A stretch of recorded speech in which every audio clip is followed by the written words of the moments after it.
Bismillahirrahmanirrahim. Assalamualaikum warahmatullahi wabarakatuh.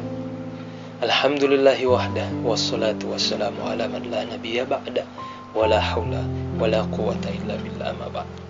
Sahabat-sahabat sekalian dimuliakan Allah, benarkah kedua orang tua Nabi di neraka? Sahabat-sahabat sekalian, sebenarnya pembahasan yang seperti ini sangat berat untuk kita bahas. Bukan karena berat materinya, bukan, tetapi berat hati untuk menyakiti perasaan Nabi SAW. Dengan entengnya, tanpa ada rasa bersalah, kita membahas seperti ini. Tegakah kita membahas atau kita membahas orang tua kita sendiri, walaupun mungkin berbeda agama dengan kita, tapi siapa yang tega hatinya untuk kemudian kita membahas orang tua kita? Apalagi kalau orang tua kita dituduh dengan tuduhan yang seperti itu. Sebagai seorang anak, tentu kita tidak rela, bahkan mungkin kita akan membela orang tua kita. Apatah lagi Nabi SAW. Di mana hati kita untuk membahas hal-hal yang kurang penting seperti ini? Karena pembahasan yang seperti ini itu tidak menambah iman kita kepada Allah, tidak juga menambah iman kita, tidak juga menambah kesempurnaan iman kita. Justru sebaliknya, membuat kita semakin tidak cinta kepada Nabi SAW tanpa kita sadari.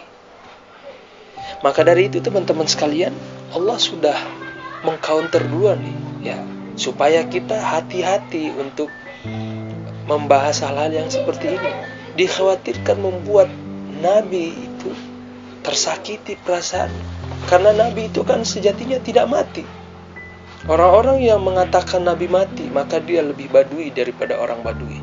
Sayyidina Umar radhiyallahu ta'ala anhu faham betul bahwa Nabi itu tidak mati, hanya pindah alam, pindah dimensi.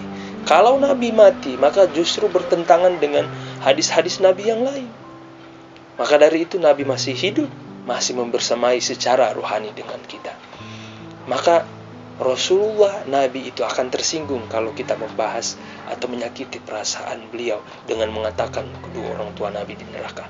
Bahkan Allah sendiri mengatakan di dalam Al-Quran, innal ladzina yu'dzuna Allah wa rasulahu la'anahumullahu fid dunya.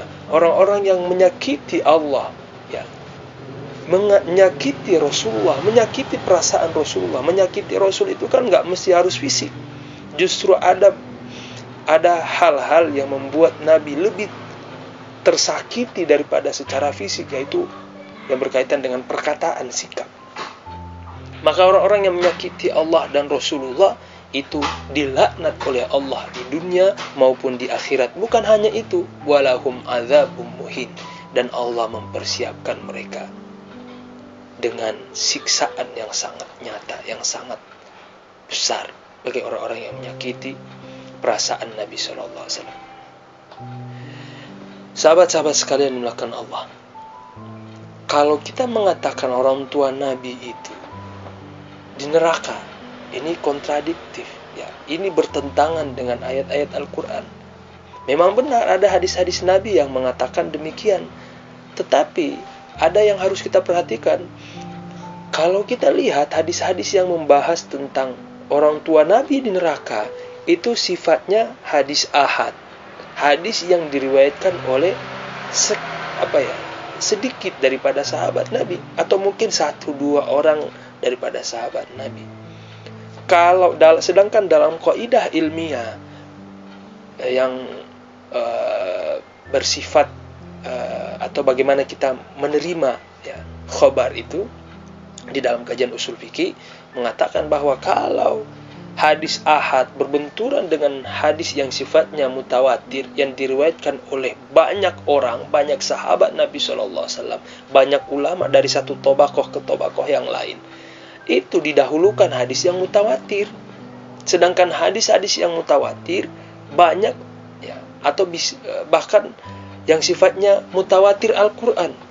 Maka kalau hadis ahad bertentangan dengan mutawatir yang Al-Quran tadi, maka seharusnya kita dahulukan Al-Quran. Di dalam ayat Allah Subhanahu wa taala berfirman, "Wa ma kunna mu'adzibina hatta nab'atsa rasula." Tidaklah satu kaum itu diazab sampai mereka diutus utusan Allah yang bernama Rasul-Rasul itu. Maka nabi, orang tua nabi itu mereka berada di satu fase yang disebut oleh para ulama kita sebagai ahlul fatrah, ya, fase kekosongan daripada nabi dan rasul.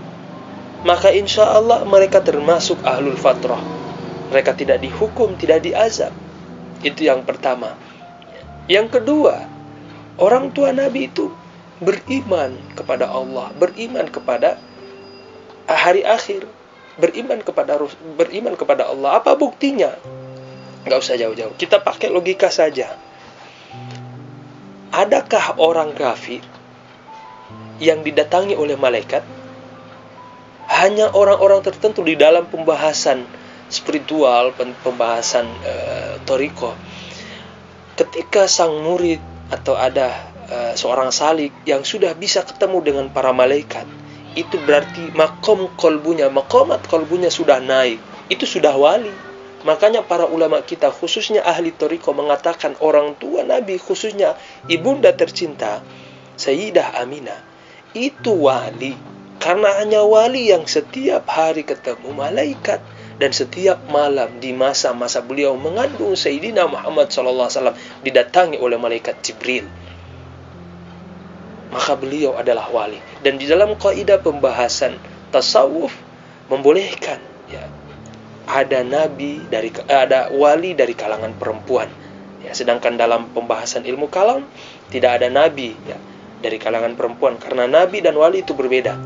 Maka kalau nabi tidak boleh ada dari kalangan perempuan, tapi kalau wali boleh dari kalangan perempuan.